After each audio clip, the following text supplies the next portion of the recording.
आमच्यासोबत आहेत एपीआयचे राष्ट्रीय अध्यक्ष आणि कास्मो युनियनिझमचे अन्वेषक धीमान विजयमानकर सर. सर, महाराष्ट्रामध्ये आता सध्या SIR सुरू आहे, तर त्याच्यामध्ये नागरिकांनी काय काळजी घ्यावी जेणेकरून त्यांना समोर चालून कुठला त्रास नको व्हायला? बघा, हे SIR जे आहे स्पेशल इंटेन्सिव्ह रिव्हिजन पूर्ण देशामध्येच पहिल्या राज्यांमध्ये झालेला आहे. तर महाराष्ट्राबरोबर हे दिल्ली झारखंडमध्ये चालू आहे. तर आपल्याला याच्याविषयी काळजी घ्यायला पाहिजे. आपलं नाव 2002च्या वोटर लिस्टमध्ये शोधणं गरजेचं आहे. जर आपण त्यावेळेस 18 वर्षाचे नसणार तर आपल्या आईवडिलांचा किंवा आपल्या जे आजोबा आजी आहेत त्यांचे नावसुद्धा त्याच्यामध्ये असू शकतात. तर 2002च्या वोटर लिस्टमध्ये स्वतःचा किंवा स्वतःच्या परिवाराचा नाव शोधून काढणं गरजेचं आहे. ECI नेट म्हणून एक ॲप्लिकेशन आहे इलेक्शन कमिशन ऑफ इंडियाचा. त्याच्यावर मोबाईल नंबर टाकून OTP येतो आणि त्याच्यात तुम्ही एंट्री करून सुद्धा ते शोधू शकता. तुम्हाला जर स्वतःचा नसेल तर आईवडिलांचा शोधा, आजोबा आजींचा शोधा, पण ते शोधणं गरजेचं आहे. मग ज्या बूथवर आपण वोट टाकलं, म्हणजे ज्या शाळेमध्ये आपण मागचा वोट टाकला असेल तिथे जा आणि तिथे जाऊन BLOची लिस्ट लागलेली आहे. BLO म्हणजे बूथ लेवल ऑफिसर्सचा. आणि तुमचा जो पाठ क्रमांक असेल त्या पाठ क्रमांकानुसार तो BLO तुम्हाला दिसेल तिथे, ती लिस्ट. त्याला कॉल करा, त्यांना बोलवा. 2 फॉर्म भरायचे असतात. 2 फॉर्ममध्ये फक्त तुम्हाला आधार कार्डची आवश्यकता आहे जर तुमचा 2002मध्ये असेल तर, आणि त्याच्याबरोबर 2 फोटोजची आवश्यकता असते. आणि दोन्ही फॉर्म भरायचे.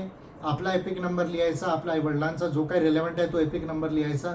आणि ज्यांचे लग्न झालेले आहेत तर स्पाउसेसने, म्हणजे पतीने पत्नीचा आणि पत्नीने पतीचा सुद्धा एपिक नंबर तिथे लिहायचा. कॉलम्स आहेत बरोबर. आणि आधार कार्ड लिहायचा.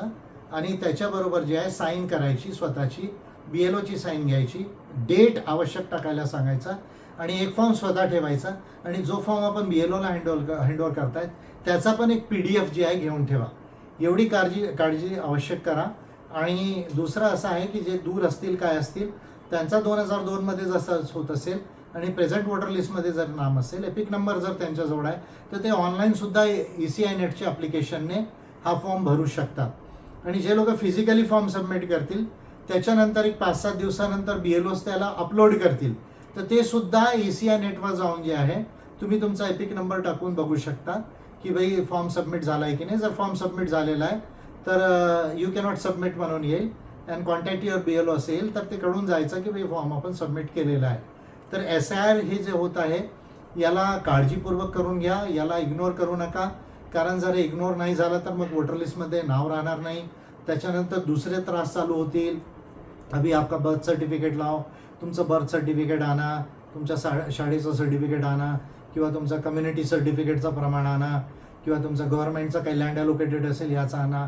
हे सर्व नंतर त्रास चालू होतील. जर आज तुमचा नाव 2002मध्ये आहे आणि प्रेझेंट वोटर लिस्टमध्ये आहे तर हे मॅपिंग करून घेणं फारच जे आहे सोपं आहे. BLOsला कॉन्टॅक्ट करा, शाळेमध्ये जाऊन लिस्ट लागलेली आहे. आणि लवकरात लवकर करून एक चांगले नागरिक म्हणून जे आहे आपला जो नाव आहे तो रजिस्टर करून घ्या मतदार यादीत. धन्यवाद.